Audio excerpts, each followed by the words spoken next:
And we are live. Just bear with me for 10 seconds, guys.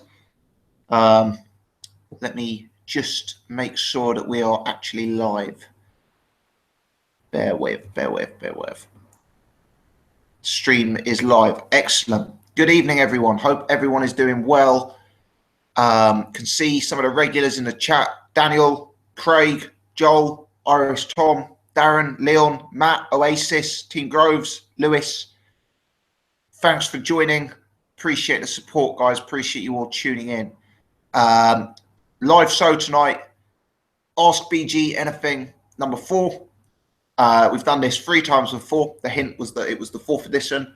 Effectively, for anyone new, for anyone just joining, it's a chance for people to pose any questions, hopefully boxing related to me, and I will do my very, very best to answer them. Now, if you're new, if you haven't done so before, best way of getting involved in future episodes is to add me as a friend on Facebook. A link to my Facebook profile is in the description below. I'll always post something up before going live so that people can, can give us, can put in their questions on that. So yeah, if you want to be involved in future editions, hit me up as a friend on Facebook, and you'll see when we're going live. Can see more people joining, so thanks to everyone. Up to 40 live. Joe's with us. Olaf is with us. Another Joe is with us. Moldy, Aiden, Sogun, Mark. Thank you, everyone, very, very, very much for joining. So yeah, if you are joining live, please hit the thumbs up button right now. That will mean this gets increased visibility and means more people join live as we're going through it. Before we get started, just want to give a few shout outs. Shout out to Pink Tyson for winning on the weekend. I must admit, I didn't purchase the pay-per-view, so I didn't see quite how devastating she looked and whether the Tyson surname she has attached to herself was merited. Potentially questionable, but shout out to her. On a more serious note, shout out to the people who've recently followed me on Patreon. Blown away by the recent support as YouTube has become increasingly demonetized. Been really, really surprised and almost a bit touched by the amount of people who've come forward to help out. And essentially, the aim with that is that going into 2018, I'm going to surprise you guys, and we're going to look to take this channel a lot more professionally. We're going to have a new look, new equipment, and a real new outlook as we continue to grow it. But more on that in future, potentially. So anyway, shout outs done. Housekeeping done. I can see more people have joined live, so just thanks for joining, and we're going to get straight into it. So people in the chat, I've had questions come in before via Facebook and Twitter, so I'm going to go to those first, and then I will come to the chat upon conclusion of answering those questions. So apologies if you're watching live in the chat and you're asking a question now. Sometimes it's too hard to keep track of all the questions when I'm going through them. So what I will do is come to the chat afterwards and let you know when to write your questions in the chat, and then I will answer them back to back. So hopefully everyone's question will get answered. Not looking to mix anyone out. We're just going to start with the ones that have come in advance on Facebook and Twitter. So let's start with Facebook. And a big thanks to everyone who sent a question in. Let's get started. Lewis, will Tyson Fury become heavyweight champion of the world in 2018? Simple answer to that, Lewis, I don't know. There's so many variables. The guy's weight, the fact he's still got his hearing hanging over him, the fact he hasn't been licensed, the fact he hasn't had a comeback opponent, the fact that he may not be anywhere near as good as he was when he, last entered the ring. It'll probably be 3 years. That's a hell of a long time, especially given the health conditions he's had. If you were asking me, on the balance of probability, will he become the heavyweight champion of the world in 2018? I would say no. I would say no. I would say Tyson Fury is probably 6 months away from even being in the ring. And, you know, that's against a comeback opponent who is well below the standard of world title level, in my opinion. And that's only if he can get over the things in his way, like this hearing. I'm still not convinced that hearing's completely gone away. Can he get licensed, you know, etc. If he comes back, if he's the same fighter as he was, I think it's a near certainty he wins a world title. But there's so many ifs, there's so many buts. I would actually be, yeah, if you put a gun to my head, I would say the chance of him winning a world title in 2018 is less than 50%. You know, the majority chance is that he won't be a world champion in 2018. Darren asks, will Frank Warren move Anthony Yarde in a different direction now Kovalev is the WBO champion? Good question. The likelihood for me is yes. Look, Anthony Yarde's a very good prospect, but look at the level of opponent that he has been in with so far. You know, frankly, his best opponent in his career to date is probably Chris Hobbs when he fought for the Southern area. Anthony Yarde, could he beat Kovalev? Who knows? Maybe, but not this year, not next year, and probably not the year. He's a guy without experience, either in the amateurs or in the pros. He's very young in his career to date. He hasn't had a lot of rounds, and Frank is bringing him on at a slow pace. So I don't suspect Frank will actually change the direction with him. You know, Kovalev's 34 years old. Kovalev's going to be seeking out the biggest fights. I don't know if Kovalev is still going to be WBO world champion in 2-3 years. And I think that Frank Warren is prepared to sit and wait until that chance becomes available. You know, I don't think Anthony Yarde is someone they're looking to bring to the forefront necessarily in the next fight or the next 6 months. So will Frank Warren change direction? Not necessarily sure it'll be a change of direction. I think they're taking it at a slow pace. They'll keep going the WBO route. Frank's got fantastic relations with the WBO route, as we all know. And, you know, I just don't think Kovalev will necessarily be there, age 36, 37, when it's time for Yarde to fight at world title level. Steve, what do you see as the biggest challenges for the leading broadcasters over the next year or two? Sky, BT Sport, ITV, Channel 5, and other emerging platforms such as Dave and YouTube. Well, the biggest challenges for the leading broadcasters, I actually think, is probably YouTube. Look, YouTube pay-per-view has got a bit of a bad rep because of the way it started off with Mick Hennessy, and you know now we're seeing Pink Tyson on pay-per-view for £1.50 or whatever it is. You know, it's kind of given YouTube pay-per-view a bit of a joke image, and I can see why. But I think YouTube, if managed correctly, is a realistic threat. You know, it's a platform that's available globally. It probably has a larger viewership than any major broadcaster, I should imagine. It's accessible at home, on the move, in the office, on your mobile phone, on your iPad, on your computer, on your smart TV.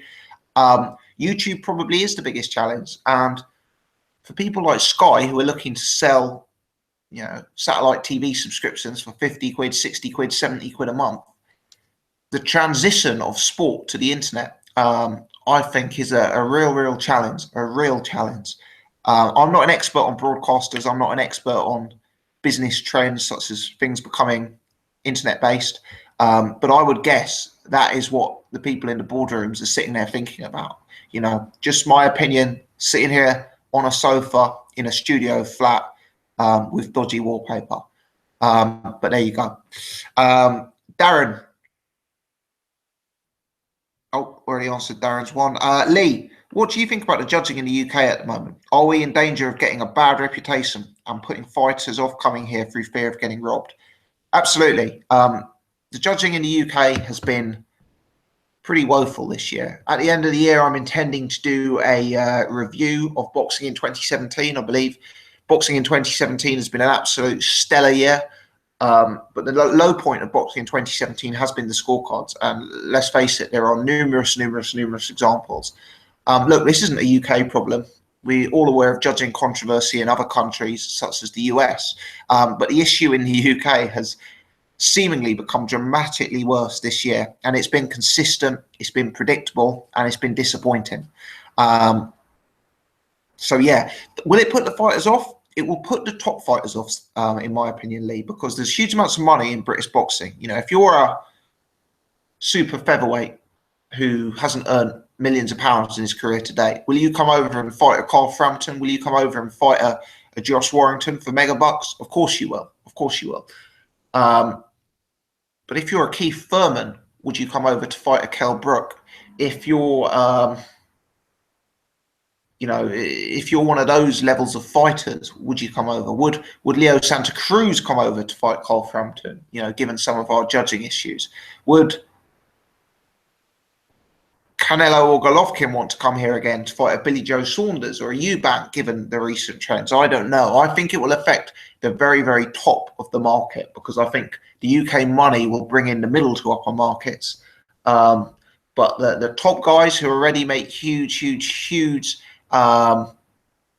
money, you know, it's a factor that they can choose to take their business elsewhere, and it hasn't been a good look consistently this year for boxing. I will be covering that in a separate video later on, you know, before the end of the year, Lee, because I think that's a real good topic, and I'd like to look back at some of the judging moments of 2017. Matteo says, why are you a fan of the heavyweight division when it's arguably in its dark age? Let me split that into two parts. I've always loved the heavyweight division because I think there's something about watching guys who are very, very much at the top of the sport. You know, when you're looking at a guy who's 17, 18 stone, that represents the elite fighters in boxing. You know, I know Floyd Mayweather may technically be a better fighter than Deontay Wilder. He certainly is a better fighter than Deontay Wilder. But, you know, if a heavyweight fought a welterweight, or a heavyweight fought any other weight for that matter, the heavyweight would typically win. The fact that they are heavyweights are, you know, that they're the most dangerous men out there. There's a sort of superhero type element to seeing someone who's that big, that physically strong, that powerful. Is the heavyweight division in its dark age? I'm not so sure, actually. I'm not so sure. Look, I've been following heavyweight boxing now closely for over 10 years. And when I started watching British heavyweight boxing, it was Michael Sprott versus Danny Williams. You know, if you look at the level of British boxing now, you know, look at the names we've got now in British boxing: Fury, Joshua, White, Huey, Chisora, even guys like David Price, David Allen, guys coming through, Joe Joyce, Daniel Dubois, more names than that as well. You know, real deep division for me domestically. As for on the global stage, yeah, you've got a lot of these top guys at the minute who are undefeated. That the fact they're not fighting each other is disappointing. Hopefully 2018 is the year for that. But you've got guys like Joshua, Tyson Fury, Parker, Wilder, Jarrell Miller. You know, these are all undefeated talents. These are very, you know, good fighters. And for me, that combination of those guys at the top is probably a lot more enthralling than we've had in the last few years. I've always been a huge Klitschko fan, but they showed complete and utter dominance over the sport. And it actually kind of meant there was less competition. You know, less people were actually picking fighters to go out and be number one. And, you know, that's just my take on it. Let's move on. Quite a lot more Facebook questions, so I'm going to move at a bit more of a pace now. We're getting warmed up. 70 of you guys watching live. Shout out to everyone in the chat. We're going to come to questions in the chat after I've dealt with questions on my Facebook and Twitter first. Cameron, should Tyson Fury come back and fight Manuel Charr for the WBA regular belt? Easy belt. It would be an easy belt, assuming Tyson Fury's 75% of the man he was when he left the sport. It does make sense. It definitely does make sense. Wouldn't be the most complicated fight to make. Fury and Manuel Charr have had a bit of beef in the past. And, you know, it wouldn't be too hard to promote that fight, especially given that it's for a belt.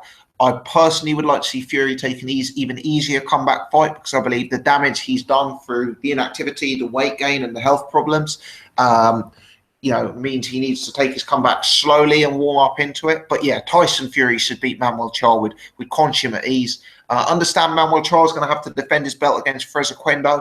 Perhaps Fury can come back at a lower level. Charr can keep building his name against the Quendo, and then the two could square off. I don't think that's a bad start at all, Cameron. Yeah, agree with you there. Darren, if AJ beats Parker, what split should Wilder get? Good question. So let's paint a fictional scenario. AJ Parker is announced for March, April this year. AJ comes out and beats Parker. I'm not saying he definitely does beat Parker, just saying the question suggests he beats Parker. Then he fights Wilder. So I think one of the key clarifications there is, what does Wilder do in the interim? If Wilder goes and fights Dominic Brazil in a sort of slightly under the radar US fight, and AJ comes out and smashes Joseph Parker, then if anything, Joshua's percentage of the split deserves to increase, whereas if, Joshua would be bringing multiple belts, etc. If AJ fights Dillian White and Wilder then goes and fights a Jarrell Miller or someone like that, then, potentially the gap would close. But the question specifies that AJ beats Parker. Look, how to determine a split is very difficult. If you're talking in terms of pure commercial value, if you're focusing purely on the commercials, then Joshua would probably deserve an 80-20 split, giving Wilder 20% on the basis that the fact AJ's fighting Wilder will make it a bigger fight. But that's not totally how boxing works. You have to respect Wilder for being one of the top names in the division, bringing the WBC belt, bringing the undefeated record, bringing the fact that he talked the fight up, etc. So I'm going to say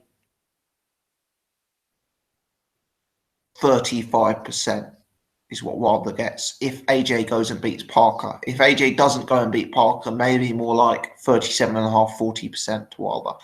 But obviously it depends on what Wilder does in the interim. If Wilder comes out and puts in a devastating performance, continues to raise his profile, continues to fight top level of opposition, or starts to fight top level of opposition, then it's only going to help in those negotiations. John Joe Murphy, is the world flat? No. And in fact, if you fly at a certain altitude, you can actually see that the world isn't flat. I'll leave that one there. Luke, do you think Gary Corcoran stands more than a snowball's chance in hell against Jeff Horn? And when was the last time you heard of a big fight scheduled on a Wednesday? Not too many big fights scheduled on a Wednesday, although I believe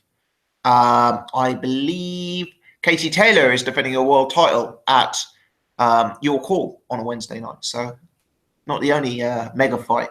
Does Gary Corcoran stand more than a snowball's chance in hell?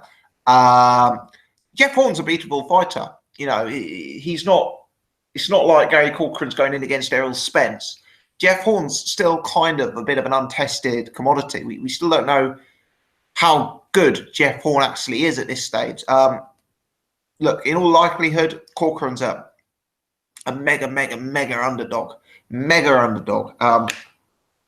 Probably a 5% chance. But the way the two guys fight could be a war. In a war, anything can happen. Stranger things have happened. Does he stand a chance? Yes. Is it a small chance? Yes, again. Jordan has sent one in via Twitter. Shout out to Jordan, big supporter of the channel. Who do you feel is the most improved UK fighter of 2017? Can be a prospect, contender, or top dog? Basically the same question, but on non-British fighters. Ooh, okay, most improved. Let's have a think. Now, for different reasons, Conor Benn. Conor Benn looked terrible in his first few fights. Really warmed up a bit now. Got a lot more clinical, a lot less eager. Eubank Jr. For me, he's become a real weapon, having bounced back from that Joe Saunders loss. I think Joshua, I'm not saying Joshua was ever a bad fighter, but if you look at his upwards trajectory in his last 5-10 fights, and the way he's moved up the ranks, he's got to be in there. I think Luke Campbell, at one point Luke Campbell looked like he'd struggled to get above British level. But the ultimate most improved fighter has to be Tony Bellew. This is a guy who, lost twice at light heavyweight. He steps up to cruiserweight, and he's gone on one hell of a run. And I've doubted him. I've picked against him time and time again on this channel. But I give him a big shout out for his performances and for continuing to upset the apple cart. Same question for non-British fighters. Who's the most improved fighter? Let me have a think.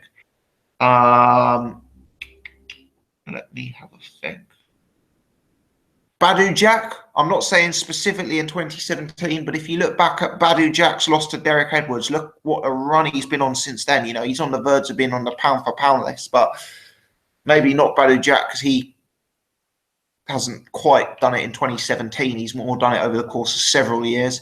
Let's have a think.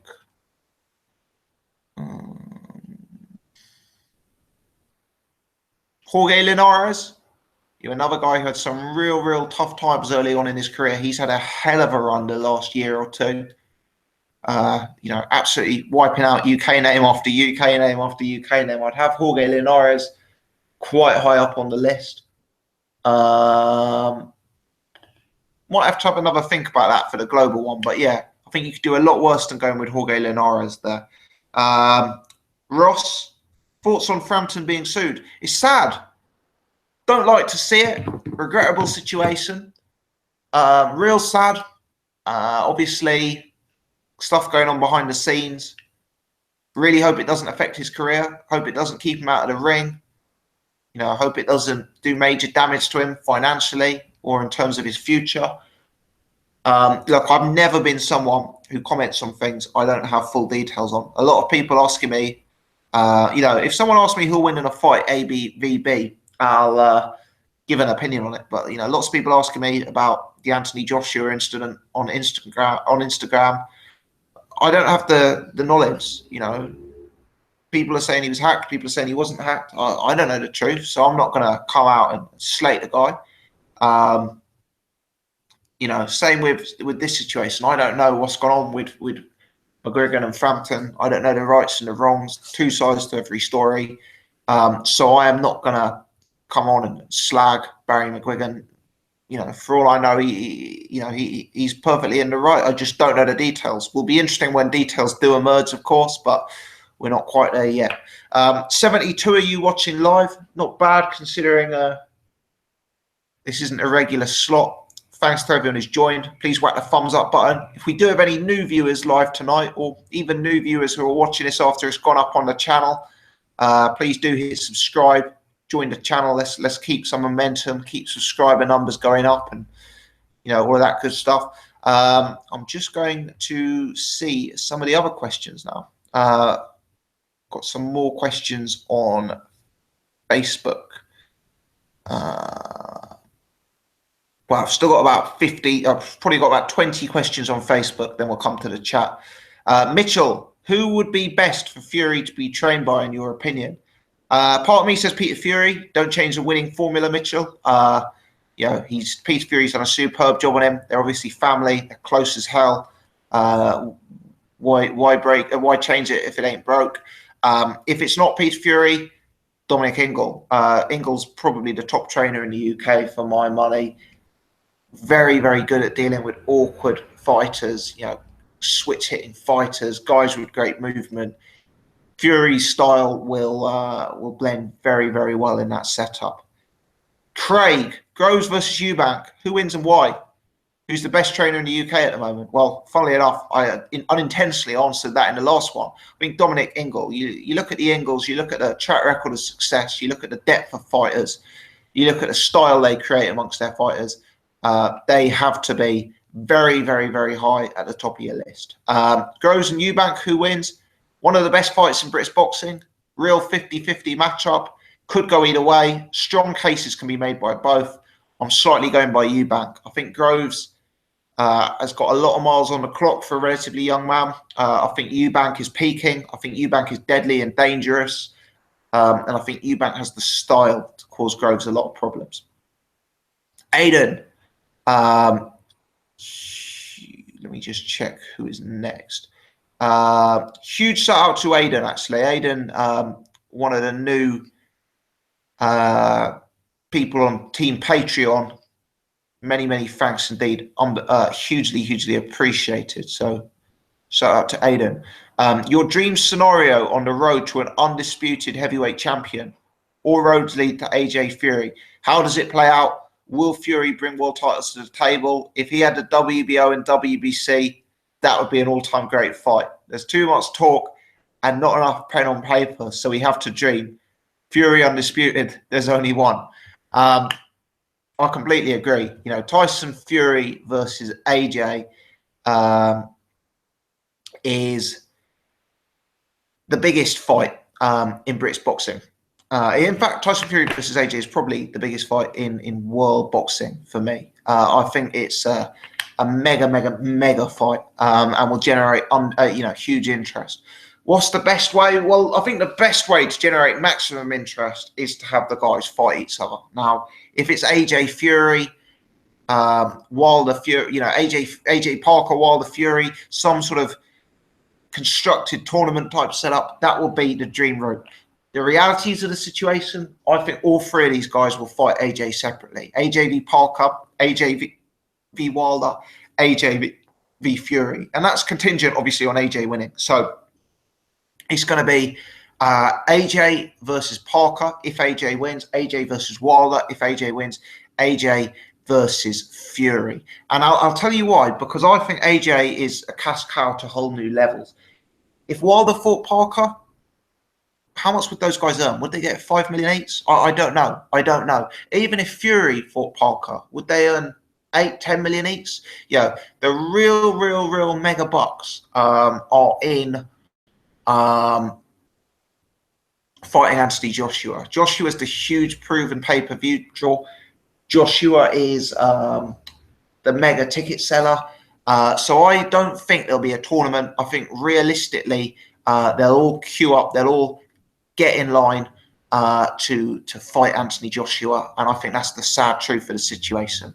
But yeah, like the idea, if we could get some sort of tournament type situation, that would be next level. Moonwalker, is Eubank Jr. Bookie's favourite tag against Groves justified considering his support, his lack of top level win? I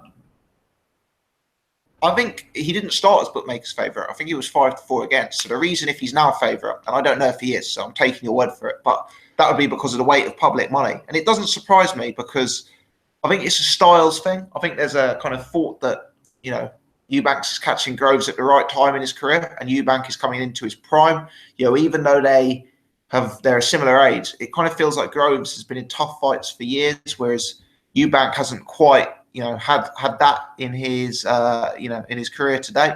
So is it justified?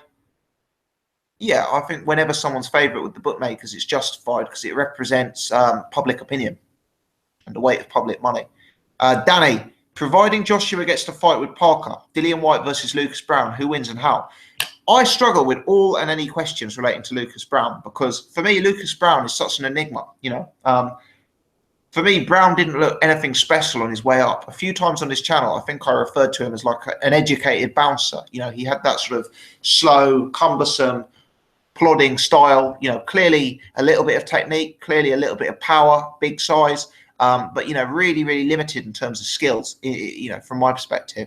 Then against Ruslan Chagayev, he completely reinvented himself. He became this with excellent technique and devastating, hitting, whacking power. He obviously tested positive, a huge controversy around that drug test following on from that. And it's kind of left a bit of a grey area for me with Lucas Browne. The Lucas Browne who beat Ruslan Chagayev is miles better than anything we've seen from Dillian Whyte. But the Lucas Browne who is in with Andre Rudenko is miles worse than what we've seen from Dillian Whyte. Now Lucas Browne's coming back. He's been inactive. He's a lot older. He's probably in the autumn of his career, if not the winter of his career already. So, it'll be fascinating to see what he's like when he comes back. I'd lean to Whyte these days on momentum and youth and freshness and activity and backing.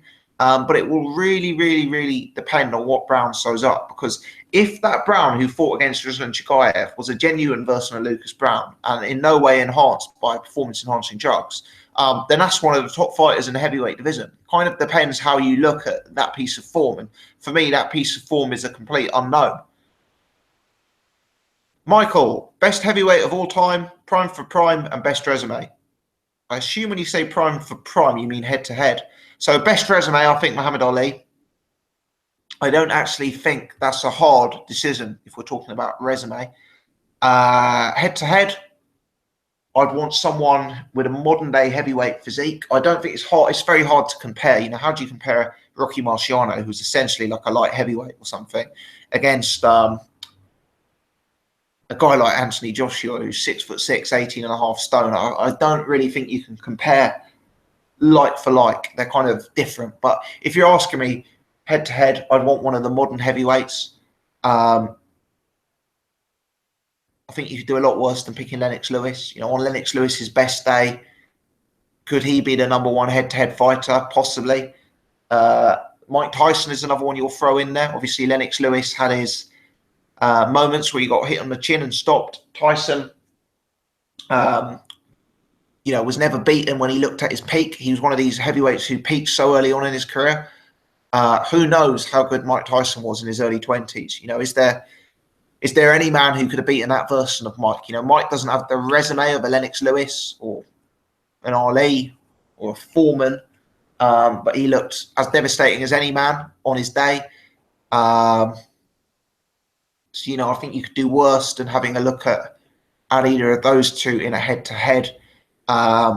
Certainly from a resume perspective, I'm going Ali. Joel, who do you see as the strongest division at the moment? Light middle, light heavy, cruiser? A lot of good divisions. Yeah, a lot of good divisions. Depends how you define strongest. If you're talking about mega fights or top 5 fighters, you could throw, you know, I wouldn't say cruiserweight. I wouldn't actually say cruiser or light heavyweight. Light middle's very competitive. To be honest, I'm a bit of a convert to this division. I know I'm very, very, very late to the party here. So, you know, I don't want to be someone who's wise after the event. But super flyweight, you know, you look at the names in that division. Inoue, Chocolatito, Estrada, Quadras. The guy who smashed up Conlon the other day, Yerwin and Cajas, throw in Caliafai, throw in Casemiro. You know, I'm sure 5 or 10 more people coming through as well. You know, you have to say that's certainly in the conversation, Joel. Rick, what is the right number of belts per weight category? Is 4, 4.5, 5 too many? Look, I don't know. I wasn't watching boxing when there was 1 belt. I can see the pros of having 1 belt there. You know, the idea that it leads to the best fights being made. But in this day and age where belts are kind of held hostage, where there's so many politics, would 1 belt lead to a lack of the top guys fighting each other? You know, I'm not saying it happens now, but would even less of the top guys fight each other if there was only 1 belt? Wouldn't they all just queue and wait for the opportunity to fight the champion? You know, when a belt comes vacant, you know, when a Terence Crawford or a Andre Ward leaves a division, at least it means you get fights between top contenders, or, you know, in theory, you get top. You know, look at Vladimir Klitschko leaving the division. Look how many potential matchups that created in the heavyweight division. So I don't know if there's a right or a wrong answer. Having grown up with the 4-belt system, I'm happy with it staying. Look, some of the things these governing bodies do are beyond belief. Some of the ways they rank fighters, some of the regular belts and silver belts and all of this stuff, some of the politics, how certain promoters are in with certain governing bodies, you know, it really is kind of beyond belief. Would I actually change the current system? No, because I think the sport is very different in terms of politics and money and all of that stuff from the days prior to when I was watching boxing, when there was only 1 belt and that sort of thing. Right, next question. Finn, who is the better stable of prospects, Hearn or Warren? Great question. Really even, I think.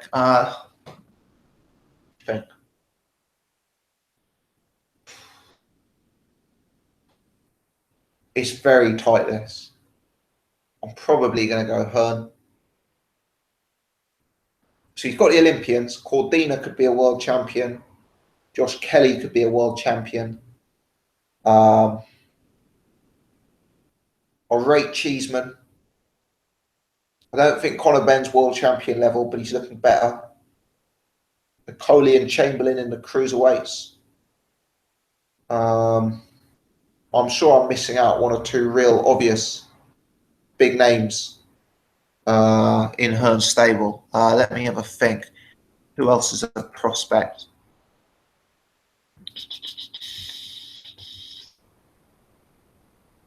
If you look at Frank, Dubois, Woodstock,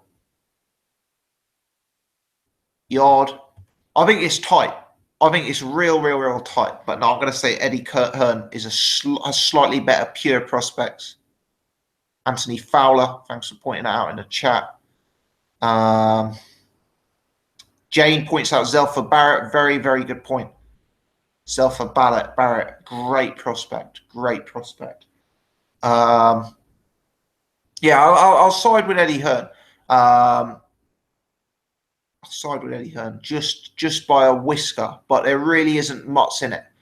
I'll write it down with a pen and paper and come back to that question at another one, because yeah, the more you think about it, the harder a question it is. So I reserve the right to change my opinion there. Hal, who wins in a 3-rounder, no headgear, Paul or Irish Tom? Well, one of them is an ex-army boxer. One of them is a keyboard warrior who weighs 8 stone wet through. Over 3 rounds, I'm picking Paul. Controversial. Chris Hoskins, Eubank versus Groves. Who has most to lose? Probably Eubank. Groves had the belt. But if he loses to Eubank and Eubank goes on to be a great name, I still think Groves can come again. He's still got that massive De Gale fight. He can still move up to light heavyweight, which is what maybe a more fitting division for him anyway. You know, whereas if Eubank loses, let's say Eubank gets sparked out, then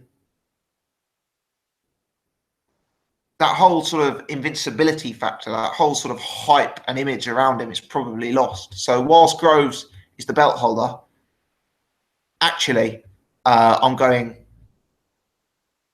Chris Eubank Jr. actually having marginally more to lose. Bizarre as that sounds. Chris says, how soon after retirement will Mayweather go bankrupt? Oh, God, I hope that doesn't happen.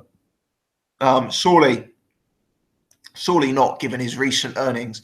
Would not be a good look for boxing. I'm going to say never, but I wouldn't bet my mortgage on it. Not that I have a mortgage. Luke, Yarde to win a world champion by 2020.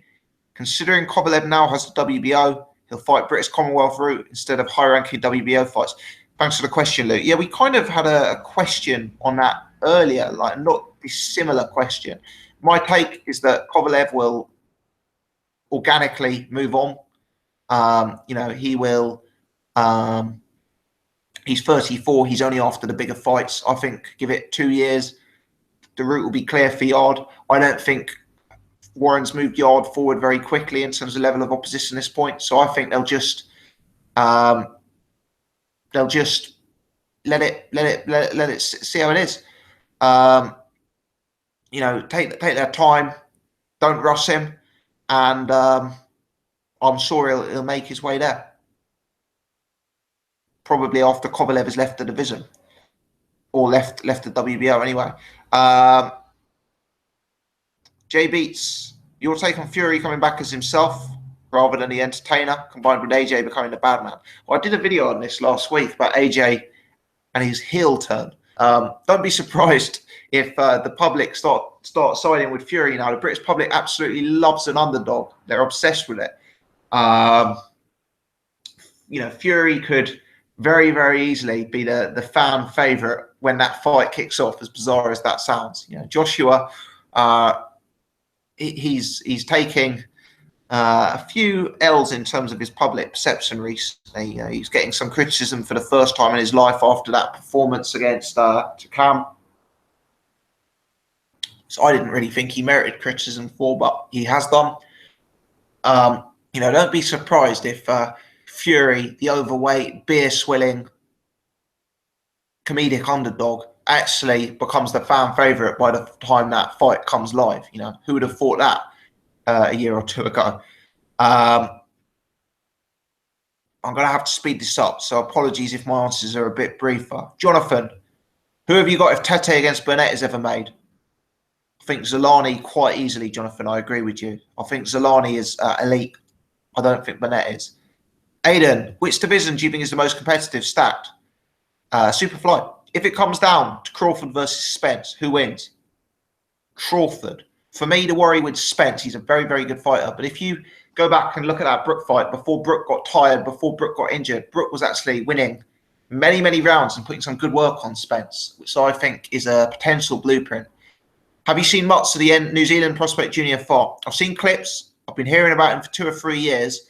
Kind of haven't watched that closely because the level of opposition, but he's certainly someone on my radar. I know he's a blue chip prospect. I know he's someone who gets a lot of love from the New Zealand population, so I'll be watching with interest. Maitu Perry, Parker versus Browne. Do you see it as a good fight? Is it a good prep fight for AJ? I kind of spoke on Lucas Browne earlier, and my comments there are kind of echoed that we don't really know how good Lucas Browne is. He looked fantastic against Jugayev, I thought, but is that a blighted performance? That's an open question. Parker Browne is a nice fight. Certainly the highest ranked opponent in my book that Parker will have been in with. Browne's a big guy, carries a bit of power. On his day, he can move a little bit, some technique. I do think the activity, weight, age is against Lucas Browne, and I actually think Parker probably is a better fighter than Lucas Browne, even on Lucas Browne's best day. It is a good fight. I'd watch it. I'd enjoy it. Is it good prep for AJ? It doesn't give you the experience of the athleticism and the speed of AJ. Browne is very slow, very plodding comparatively. But yeah, I guess it's a big guy with power, with range. And at a very high level, given the context of today's heavyweight division. So you couldn't say it was a bad learning fight for Joseph Parker to take at this point.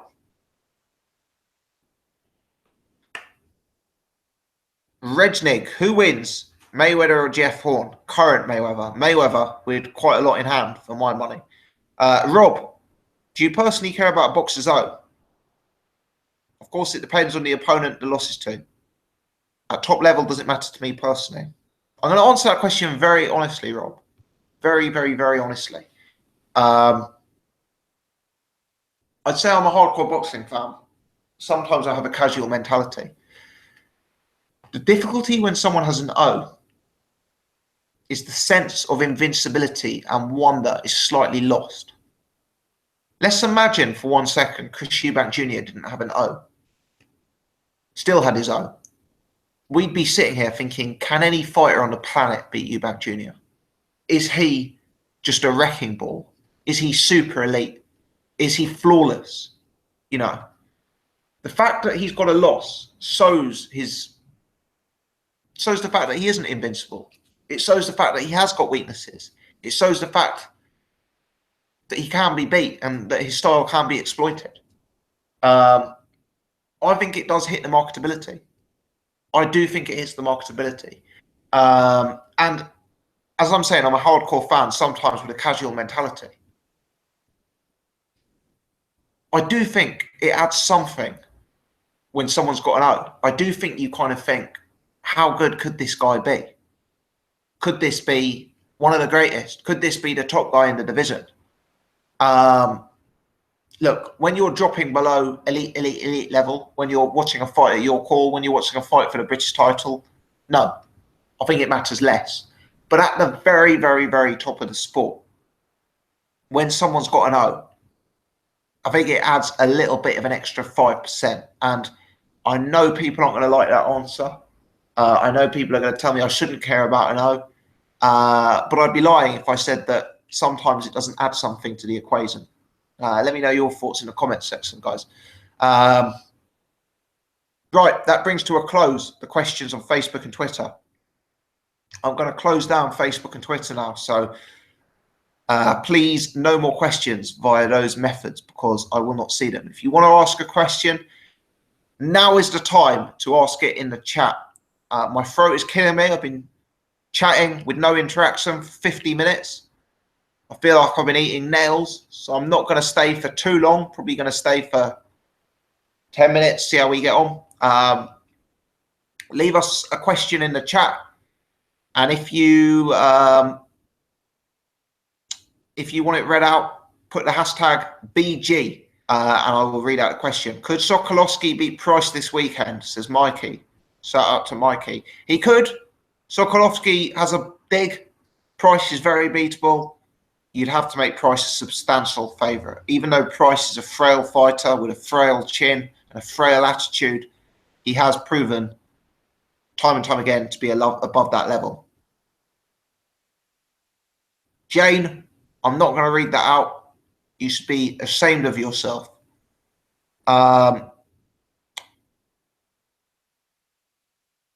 D or Bianulli, I've never heard of it, mate, so I don't know what that is. Wallpaper says, Vladimir versus Vitali, 2009, who would have won? It's a weird one. I look back and I think Vladimir probably goes down as the better fighter because I think his resume is a lot longer, a lot stronger. I think Vitali might have won in a head-to-head fight. Better chin, more of a warrior. You know, I think Vladimir would have tried to play chess. Vitali would have tried to suck him into a wall, and I think he could have broken Vlad.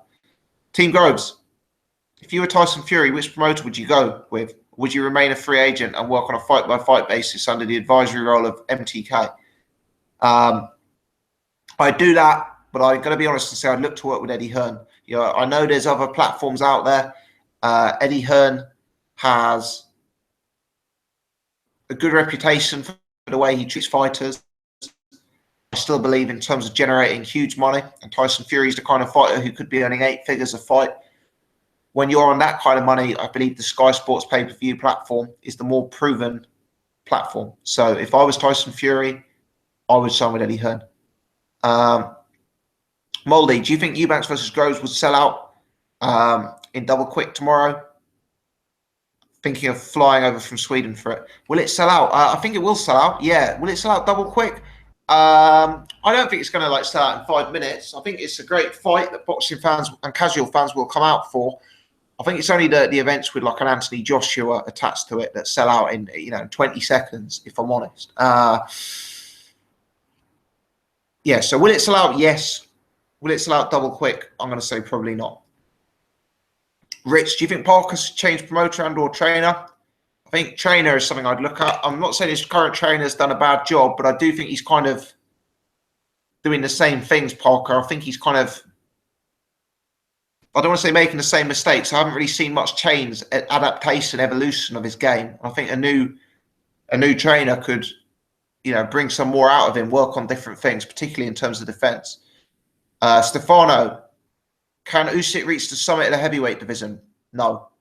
I don't think he's going to be able to implement that style against much bigger guys. I think they have cruiserweight for a reason. I think trying to do what he does to jab and maneuver guys who are 6'6", just don't see it happening. He's a very, very, very good fighter. The transition from cruiserweight to heavyweight is going to be very, very difficult for him, in my opinion. Steve, hope you're well, mate. Already answered that one. Oh, no, I haven't answered that one. My apologies, Steve. He's gone Eubank Jr. versus De Gale. I think De Gale, because I think De Gale could live with Eubank on the inside. I think he could stifle and smother and defend. I think De Gale is a vastly superior inside fighter than the likes of George Groves. And I also think De Gale has the awkwardness and slickness to cause Eubank a lot of troubles from the outside. So I'm going to go De Gale. It is a close fight. Adedeji, who's the best at 147? Resume, Furman. Very, very, very possibly Terence Crawford, because Crawford is such an unknown commodity. But Clearly an elite talent, albeit at the lower weight classes. Mikey, Cheeseman versus Byfield, who wins? Great fight. I'll go with Cheeseman. I think Cheeseman is a real good fighter. I think he's very adept closing guys down, building the pressure and taking them out. Very patient, stalking fighter, very mature for such a young age. Mature as a fighter. I'd go for Cheeseman.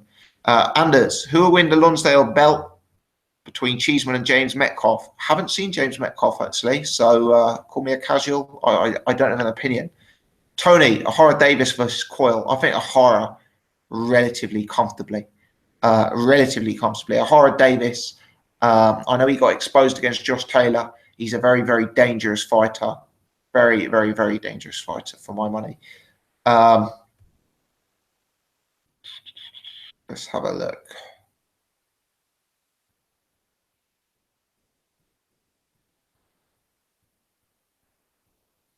BG, if both fighters score a knockdown in a round, how do you score that round? I actually don't for a fact know the answer to that, MB. I'm guessing you'd score at 8-8. I'm guessing you would. If anyone knows, let me know. Put it in the chat. Ben McGraw, realistically, who will Frampton fight next? I think it's going to be more of the same. I don't expect it to be a different fight from last time. Triple D, BG, how many pay-per-view buys does Fury versus Bellew do?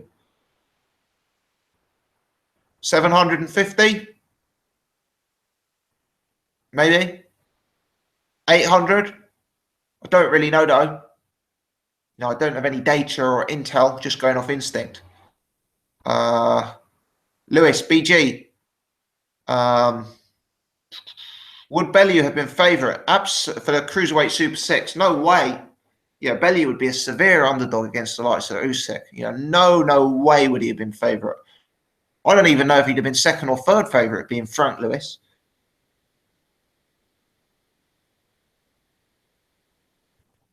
Carlo, what do you think the percentage of Tyson beating Joshua?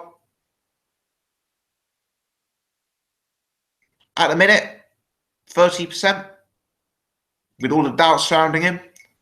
If Fury bounced back to the guy who fought Vlad, 60%. Triple D, BG, who is the next biggest name and most marketable outside of Joshua? Eubank, Hay, Khan, Brooke. Probably in that order. Joshua, Eubank, Hay, Khan, Brooke, Bellew, White, I would say. I've just done that on the hop, so perhaps I need to sit down and think it through a bit more. Jam, do you think Dubois will be the real deal? I do, but I think it's very early stages, and he needs to be taking it very slowly.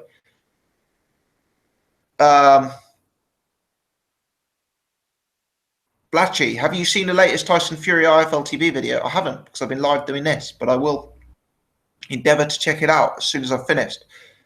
Henry, if Groves troubles Eubank with his jab, like Saunders did, can he gain anything from his corner? If Groves troubles Eubank with jab boxing skills throughout the fight, can Eubank Jr. gain anything from his corner? Is Senior, because I don't really count Ronnie, the guy to have any impact? Fantastic question. Don't know the answer.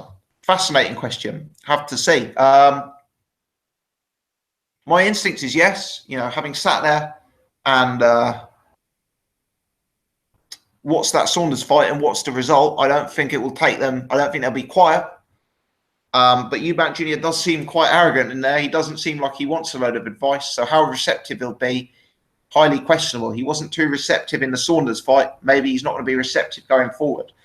Would be very interested to see if that happens and to see what the relationship is like. I think some of the treatment of Ronnie Davis historically has actually been quite disrespectful. And, if it's done for image or, trying to get hits on YouTube, fair enough, as long as it's a constructed plan, but it may not be the most effective.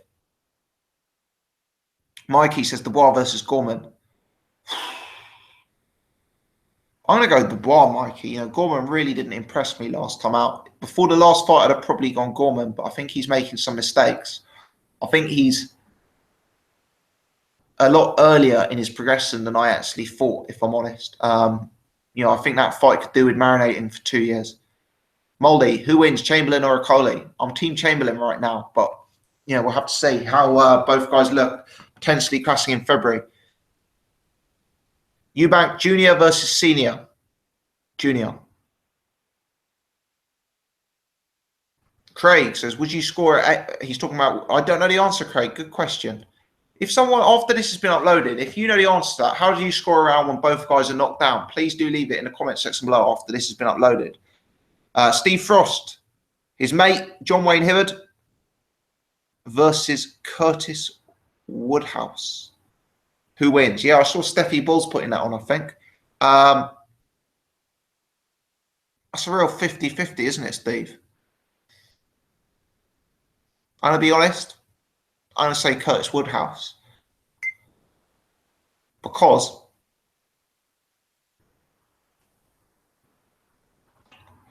I've been at John Wayne Hibbard fights, and I've watched John Wayne Hibbard fights, and he always puts in good spirited performances. But I think he's approaching something of a shot fighter, and I hope that isn't offensive to say that, Steve. I think he's got a lot of miles on the clock. And I wonder if his best days are behind him. Lots of questions, guys. So if you do want your question read out, please include the hashtag, or I will have to browse over it.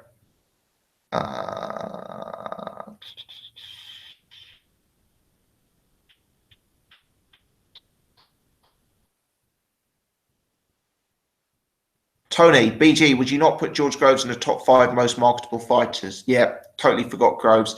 Not top 5. I'd probably have him behind the names that I've mentioned. But he's in that category, certainly. Anders, can Conor Benn grow his body into the welterweight division? Or does he have to go down super lightweight or lightweight? I've met Conor Benn. The guy's not a welterweight, you know. I've met Cal Brook and I've met Conor Benn. And I'll tell you, it looks like they're 3 divisions apart. You know, it really does. For you guys who are friends with me on Facebook, there's a photo of me and Conor Benn up on my Facebook, you know. He just isn't a welterweight. He really isn't. He's getting away with it because he's fighting a low standard. But if he's looking to compete for titles, he's going to have to seriously consider dropping down weight classes, honestly.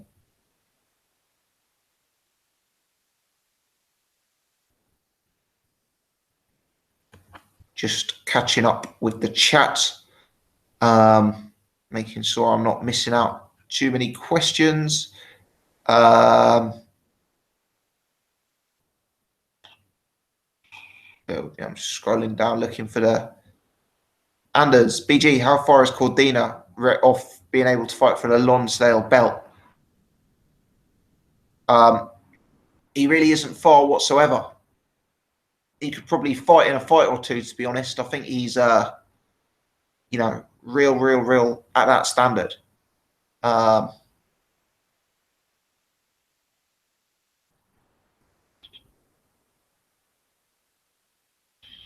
People saying in the chat, when both fighters score a knockdown, you pick who dominated the round. If both are knockdowns, you'd score at 10-9 as per normal. I guess that makes logical sense, doesn't it?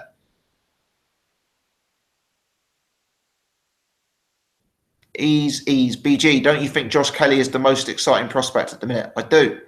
In fact, I actually said that previously on a video I did highlighting the top prospects in Britain. It's part 1 of the British Boxing Review series I did. So check that out if you want to hear more. Rob, shout out to Rob. He's saying it goes back to the 10-10 system, lads. So, yeah, he's saying you'd choose the fighter you think won the round on balance and call it a 10-9. Paul Herford, is Mick Hennessy finished or will Pink Tyson make him Ritz? Going to have to do a hell of a lot of pay-per-view buys at £1.50 a go, Paul, to make you Ritz. Mikey, BG, Andy Townend versus Tommy Coyle. Who wins?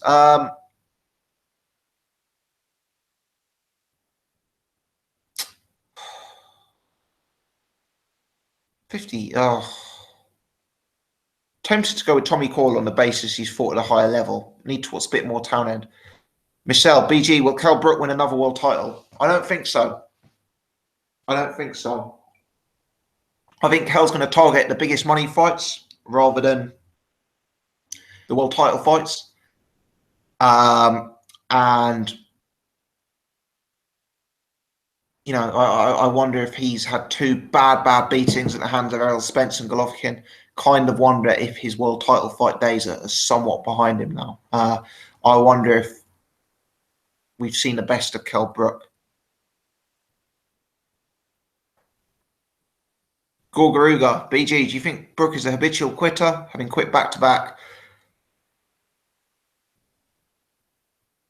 No, but like I've said in the previous question, I feel the best of Kell Brook may have actually been beaten out of him.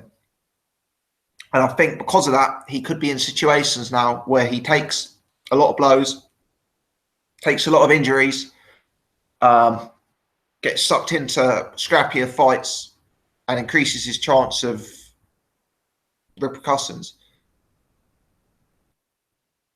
Moldy, BG, when are you going to bring back your value bet tips again? I am actually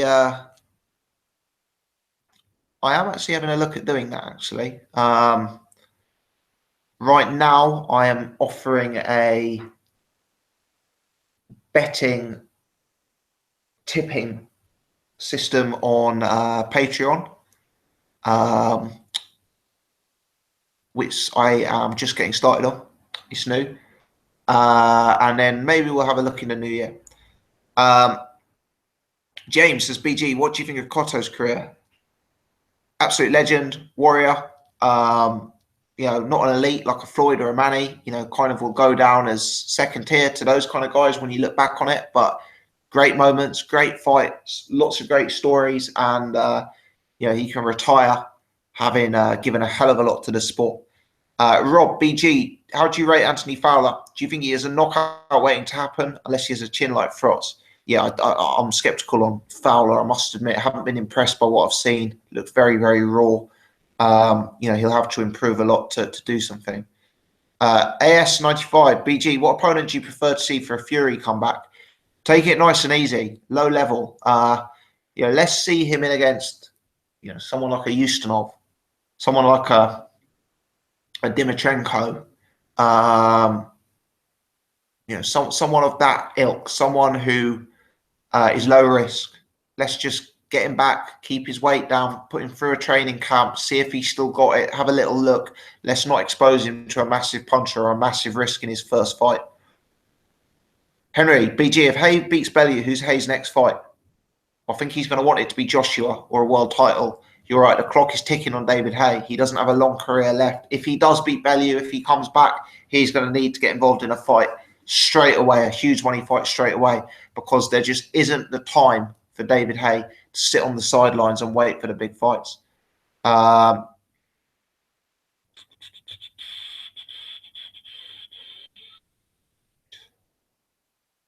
BG, Mikey says, BG, sorry, I'm skipping ahead. Boxing fan, do you think Yarde's the next AJ or potentially a hype job?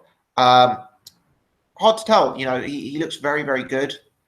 Great power, great skills, great athleticism. Haven't really seen him hit. Haven't really seen him have to box. Haven't really seen him deal with someone with a jab. He's kind of fought a very low level. When we see him tested, we'll know the answer. I've been very, very impressed by what I have seen. It's more likely he'll be elite than a hype job. Mikey says, how far do you see Sandland going?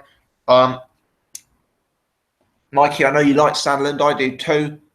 The honest answer is not very far. Area title level. And the reason being that depth of quality is just so high in the British level. I mean, if Sandland's going to get to English or British level, he's going to have to go through the likes of Joyce, Dubois, Sexton, Allen, Price, Chisora, those sort of guys. He's an away fighter, fighting on the road, fighting at short notice. I just don't think he's going to get to that sort of level given the depth that we've currently got in Britain. But a very commendable fighter, good guy to watch, and a guy who I hope I do well.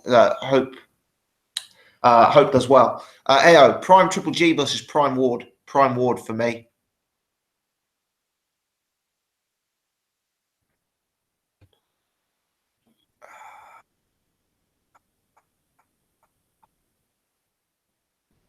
AO, BG, who is the best 154 fighter in 18 months? Could easily be Charr. Ben, BG, will Yarde Bullioni ever happen? Yes. I think it will. I think there will be demand for it. I don't think either of them think they're ready for top level fights, and I think that's where the money is. Anders, BG, is Josh Kelly already ready to fight the likes of European level champions? Is he ready now? I mean, he could win, but what's the urge to rush him? You know, what is the urge to rush him? He's so young, so early on in his career. Could he win? Yes. You know, I think it would be silly to throw him to the wolves at this stage. Moldy, BG, do you think Gervonta Davis needs to leave the Floyd Mayweather camp to save him going down the same path as Browne? Well, hopefully Floyd and Gervonta can use the Browne example to make sure it doesn't happen again. You know, Floyd's done a good job with Gervonta so far. He's obviously had some questions in his career in the last year or two. I think he needs to stick close to Floyd and actually watch what Floyd does when Floyd is preparing for a fight. He needs to see the success of Floyd. You know, Floyd's this big showman, but you look at the dedication Floyd puts in. That is a sight to behold. That is an image to follow. Triple D, BG, do you think Eddington would fare at 154? No. It's too easy to hit. Up against the bigger guys, we're going to see him hurt and caught a lot more.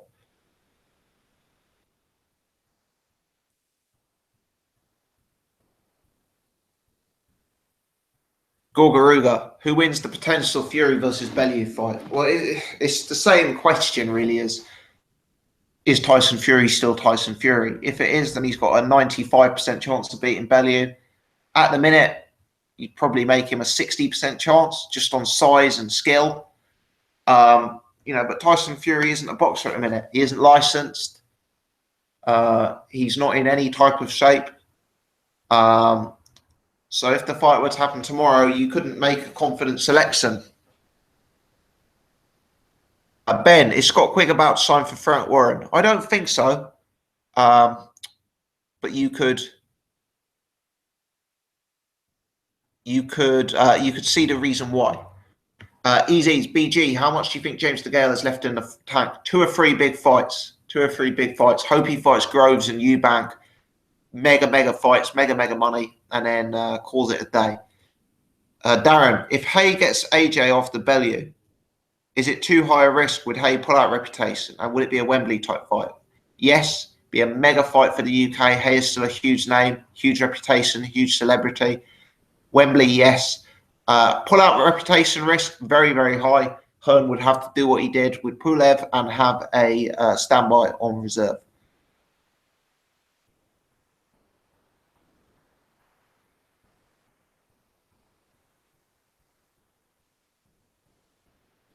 BG, which other boxing channels are your favourites? I subscribe to every single one of them, I think, that you have mentioned there. And there's my favourite channel, shout out to, I am biased because he's a friend of mine, but my favourite channel is Ultra Tech Sports Raw. For you guys who haven't checked him out yet, let me spell that for you. ULTRA, Ultra, one word, Tech. So Ultra Tech, one word, TECH, Sports, and then Raw. RAW. Real great channel. If you're of a sensitive disposition, you may want to give it a miss. Huge amount of expletives, but a channel that I've learned a lot from and a channel that I just genuinely enjoy. But yeah, I watch all the stuff, Anders. I'm a fan of all the ones you've mentioned. Mikey's talking about Fabio Wardley, heavyweight prospect. I saw that the other day. Like to look at him, Mikey. Triple D, Razvan Kajano Fury next fight. Yeah, that's a fight that, you know, could make sense. AO, BG, you versus Nez from the Boxing Voice. Who wins? I think Nez would knock me out inside the first round. We're the same height, but he's a hell of a lot bigger than me, and I suspect he's had a few more fights than I've had as well. So, yeah, I think Nez by first round KO. And I would probably take a dive anyway. Mikey, do you see Brooke Eggington could happen for Brooks' easy comeback fight? Could do. Actually, that could do. That's not a bad sound, Mikey. Hearn could kind of sell it as both guys wanting to try out 154. Could happen. Could happen. I think Brooke would slaughter Eggington. Interesting shout there, Mikey. I haven't heard that fight mentioned before. Oh. Rob Plant has given a super chat. Now, this is a monumental moment in the history of the Boxing Gossip channel. That is the first ever super chat we have seen on the channel. I actually don't quite know how this works because I haven't had one before. But Rob has sent me £2 and sent a message, sort your wallpaper out. Here's this, it'll help. Now, I'm not sure what I have to do to get the £2. I don't know if it just gets paid to my bank account, if I've got to do like some sort of rain dance to get it. You know, I don't know if YouTube are going to take £1 of it. I'll have to investigate. So if anyone's had a super chat before, let me know. But Rob, I appreciate your generosity. Rob was a subscriber to this channel back when we had 10 subscribers. He is one of the earliest subscribers, someone I've spoken to on Facebook and Twitter for years. A lot of time for him, and I massively appreciate the support and the help over the years, Rob. And I obviously appreciate the £2 as well, which is very, very kind of you. But the support gets you a special shout out. Team Gross says, Rob, stop it. The wallpaper is iconic. MV says the wallpaper needs a listed plaque. Michelle says, how was your holiday in America? It was great. At the time of my life out there. And we'll hope to return one day. Real fantastic place. Molly says, favourite podcast, BG? It's every Wednesday at 8:30. And it is the BG podcast. Joking apart, I do like the Boxing Voice. I know it gets a bit of a bad rep. But yeah, I enjoy it. I enjoy it. Gorgaruga, what's the best route for White to get a world title? Probably against AJ. In-house fight, history, beef, huge money. Makes a lot of sense. Mikey, what happened to your mate who was in a midlife crisis and turned pro? He actually completed his midlife crisis. He's relocated internationally to become a Thai boxer. I'm not in touch with him anymore, sadly, but I must drop him a text tomorrow and see if he remembers who I am. Have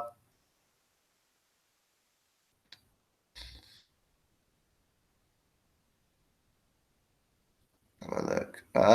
Mark, BG, what's the purpose of the regular title? What's the purpose of it? Well, in theory, it's to create a mandatory for the super champion. But, you know, in reality, is it just a case of the governing bodies creating a minor belt to get sanctioning fees? I would suggest so. The regular title is a weird one. You know, in the heavyweight division, it's always seemed to be a bit of a joke. In other divisions, you've actually had like solid fighters, like Carl Frost, etc., holding them. So, you know, interesting. But yeah, it does create a little bit of a mockery. Team Groves, BG, I've lost it. Where are we? I've lost what Team Groves was saying.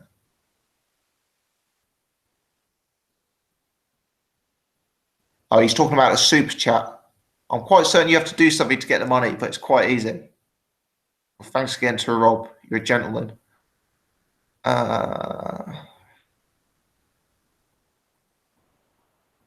BG, do you have any plans to take calls on a podcast like the Boxing Voice? We need something like that. Difficulty with taking calls, and we had this before. We did a live show where you took calls when the channel was a lot smaller, is you get people calling in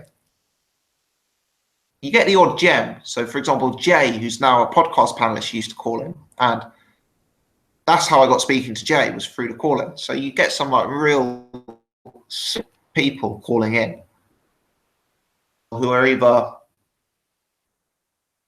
intent on trolling or, you know, just maybe don't make the best content, being frank. Because I want to make videos that people want to watch. And if someone, you know, you watch The Boxing Voice, what Nez is very good at doing is cutting people off in 30 seconds if they've got a bad connection or if they're, you know, not very good to listen to. Or I struggle to have that ruthless efficiency, and it possibly means that you get less of a product when you're doing a phone in. So yeah, it didn't really work for me, is my long-winded way of answering it. It spent too much time dealing with trolls, dealing with people taking the mick, etc. Maybe we'll look at it again in the new year with some sort of slightly edited format.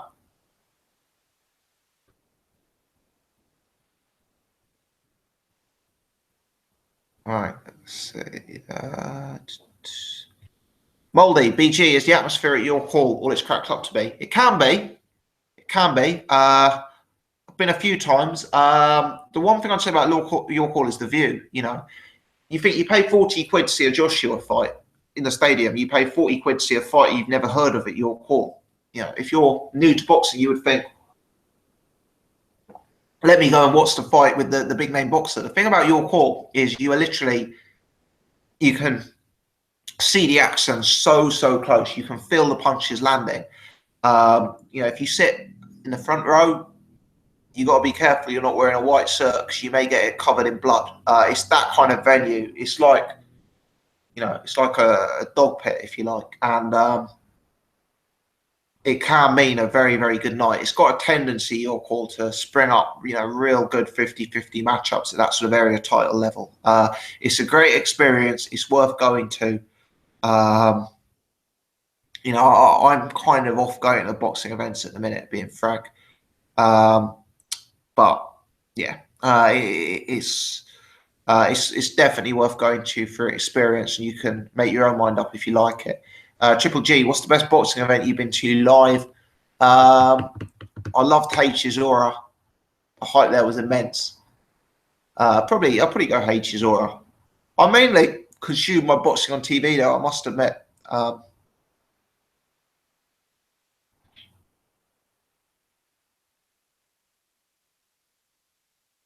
Team Groves, BG, the old call-ins were hilarious. I remember being in the library at uni when you were exposing John Smith. Oh dear.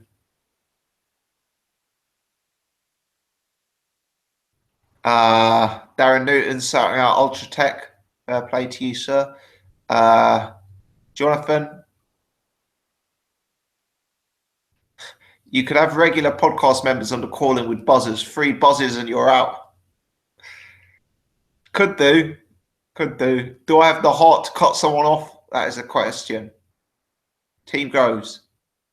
BG and Ultra need to collab.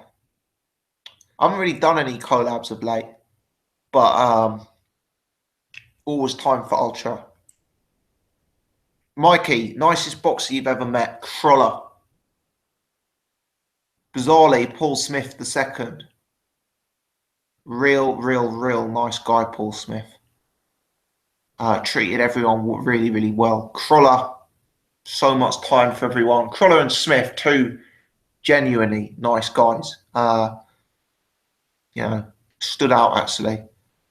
I've met some boxers who were, well, anyway, we won't go there. The live commentary back. Yeah, that's a good idea, Mikey. Definitely something that will be back on the channel soon. Rob says, oh, Rob's talking about the super chat. You received the money the same way you would receive the money from YouTube. Appreciate it then, Rob. That will roll into the mega bucks, I wish. But thank you again, sir. Yeah, MB says Oval McKenzie is such a nice guy. I met Oval McKenzie at your call, actually. You know, real top guy. Had a good chat with Nigel Benn recently. He had a, you know, he came across like a top guy.